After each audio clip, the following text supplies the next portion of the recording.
നമസ്കാരം. ക്രിസ്തീയ വിശ്വാസികൾ കൂടുതൽ ആൾക്കാരും ഇപ്പോൾ നൊയമ്പെടുക്കുന്ന സമയമാണ്. എന്നെ ഏറ്റവും അധികം സ്പർശിച്ച ചില അനുതാപ ഗാനങ്ങൾ ഈ നൊയമ്പ് സമയത്ത് ഞാൻ പങ്കുവെക്കുകയാണ്. ഒന്നാമത്തേത് കാൽവരിക്കുന്നിലെ കാരുണ്യമേ എന്ന ഗാനമാണ്.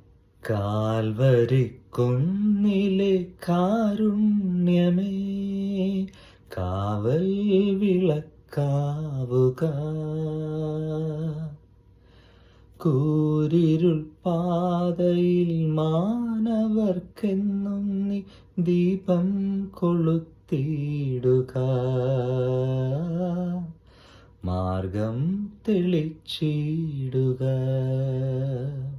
കെ.എസ്. ചിത്ര ആലപിച്ച 1994 വചനം എന്ന ആൽബത്തിലൂടെ ടോമിൻ തച്ചങ്കരി സംഗീത സംവിധാനം നിർവഹിച്ച ലോകത്തെല്ലാ മലയാളികൾക്കും വളരെ പരിചിതമായ ഒരു ഗാനമാണിത്.